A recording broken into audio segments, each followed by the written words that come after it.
Hey, welcome back to another minisode here on the Kay and Shy Show. So glad you're with us, family. And you are, I feel like we're gathered around the campfire, going to have some story time. We were just discussing, what stories do you want to share? And as we were reviewing the embarrassing list of all of our lessons and learnings, I'm not so sure I want to share all these. Oh, come on now.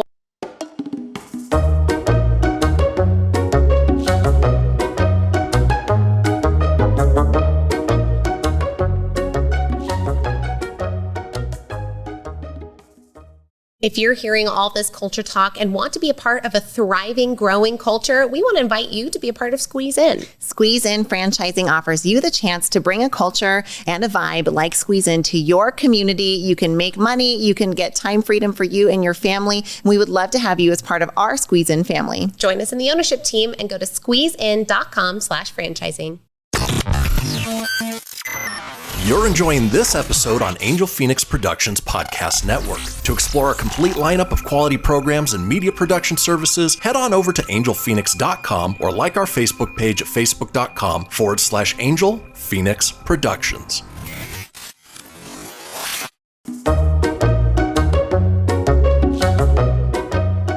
One of the reflections that we had was that, look, we got into leadership when we were kids. And so growing up in leadership positions means that you're going to make a lot of really dumb mistakes that when you get a little bit of perspective, you look back on, you're like, ooh, probably could have done that better.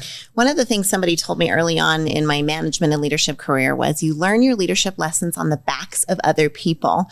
And I didn't really appreciate the gravity of that statement or what it even really meant at first. Like, yeah. But then there's been people, right? Like we've had 20 years of leading and there's been people and instances along the way that didn't go great and that we wish could go different, or that we lost our cool, or that we said the wrong thing, or we made emotional decisions. But all of those are, when you're a leader, all of those, A, reflect on your leadership, B, feed into the culture in your organization. We're going to get into culture next week. And C, end up defining and developing you as a character. And you don't always love what comes back to you. And so as time has gone on, I've really come to appreciate that phrase of you learn your leadership lessons on the backs of other people. And that doesn't always feel great for those whose backs you're on. Yeah, it can actually hurt, and it can hurt you too. Yeah. Back in 2011, we were opening our third location of Squeeze In, and I was one of the opening managers of this third location, the assistant manager. And I could not figure out for the first few months, was there for probably about 4 or 5 months. And I just couldn't figure out why the team, right? The body was rejecting me as a leadership organ. Yes. Like the team wouldn't follow me. They wouldn't do what I asked. They would roll their eyes when I was around. And so we actually moved me to a different location under a more mature leader. I went back to our second location. And one of the things that this leader asked me was, how often do you get down on your knees and scrub the bus tub container spaces, like the grossest spot in the restaurant? And I said, well, never. Come on. Like I count the drawer at the end of the day and they do the sweeping and cleaning.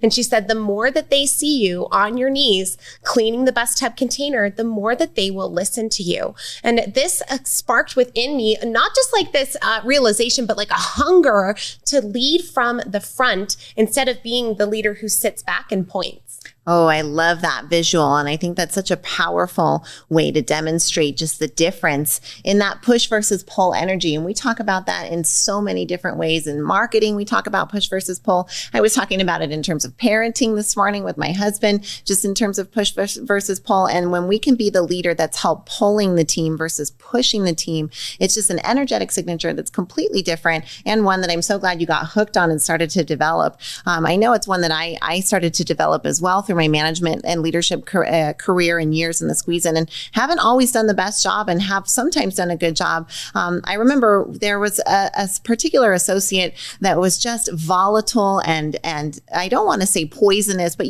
there's sometimes those people who have outstayed their welcome. We've had this happen multiple times in our organization. They're sick of the business. They're sick of it, but they don't leave the job. You're sick of them, but you don't get rid of them. And you're just in that turmoil of not good employment. It can be really detrimental to let that fester. And We were at a business conference and we heard Tony Robbins say, you get what you tolerate. And it was just this aha moment for me of like, oh my gosh, we've been tolerating this mediocre environment for so long, and it's time to put a stop to it, even though it's going to hurt some friendships, even though there's going to be some rustling of the wagon as people get off. We should never make a decision because we don't like what the logistics look like and let that stop us if we like what's on the other side of the logistics. And just that moment of clarity, I know, is so powerful, but it was not easy to implement. And I am not proud to say I didn't do it in the very best way. And those are things that, you look back at night and sometimes your brain pops up that memory and you're like, don't do it. I've learned the lesson. Stop it. Go away. But we all have those. And I think it's important to recognize and honor those moments because they were part of your growth so that you can really be, I think, reverent about that position of leadership. Well, we have certainly made a lot of mistakes when it comes to leadership. And we just wanted to highlight a couple of them here for you today so that you understand that leaders aren't perfect. Even the ones who are positionally placed by some power other than them, it seems they're not perfect. No one's perfect, right? And in that leadership position, we are here to tell you, you have permission to fail. You have permission to suck at it. Now, yes, do your mistakes hurt because they're involved with people you care about? Yes, they absolutely do. But that's how we go. That's how we grow. That's how we get better. And remember, most of our leadership decisions today, they certainly aren't life or death. All right. We hope you enjoyed this personal share around the campfire tonight. We look forward to visiting with you again tomorrow on the next minisode.